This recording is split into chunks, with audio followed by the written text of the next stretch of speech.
Sa atin naman pong special report, hinahasa ng TESDA ang angking galing na meron ang bawat Pilipino at tumutulong sa pagdiskubre ng ibang talento na mayroon ang mga estudyante nito.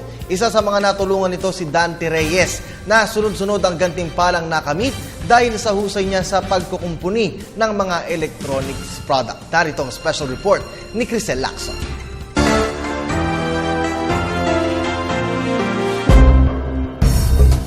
Ang bawat Pilipino ay mayaman sa biyaya at talento.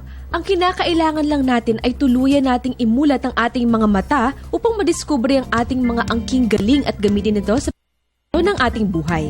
Tampok natin ngayong araw ang kwento ni Dante Reyes, isang guro at proud TESDA graduate.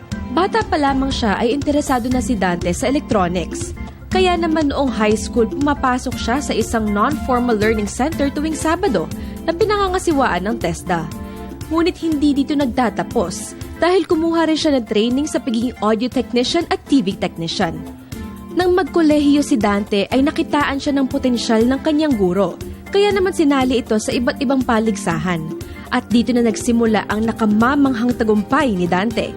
Sumali siya sa Provincial TESDA Youth Skills Competition kung saan nakamit niya ang kanyang unang ginto. Sumunod dito ang Regional Skills Competition kung saan nasungkit na naman niya ang gintong medalya. At sa Philippine National Skills Competition, muli, nakuha niya ang unang premyo. Dahil sa kanyang galing, si Dante ang naging isa sa mga kinatawan ng Pilipinas sa ASEAN Skills Competition sa Bangkok, Thailand. Hindi naman binigo ni Dante ang Pilipinas dahil napalalunan niya ang bronze medal. Dahil sa sunod-sunod niyang tagumpay ay nakilala sa kanilang lugar bilang isa sa mga magagaling kumumpuni ng consumer electronic products. At ito ang naging kanyang pinagkakitaan.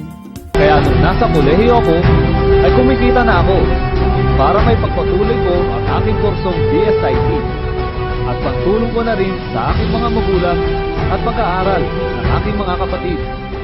Ipinagpatuloy ni Dante ang kanyang training sa TESDA at nakapagtapos pa ng Computer Hardware Servicing NC2 at Mechatronics Servicing NC2. Upang magamit ang kanyang mga natutunan, trainer na siya ngayon at nagtayo na rin ng isang repair shop. Doon ay sinasanay niya ang ilang estudyante pagdating sa electronics. Malaki ang pasasalamat ni Dante sa TESDA. At upang ipakita ang kanyang pasasalamat, ay patuloy siyang nagtuturo sa mga gustong matuto. Yung mga natutunan ko ay siyang binabahagi ko sa maraming kabataan gusto rin sundan ang aking yapak para matupad ang kanilang mga pangarap. Para sa Telebisyon ng Bayan, ako si Crisel Lacson.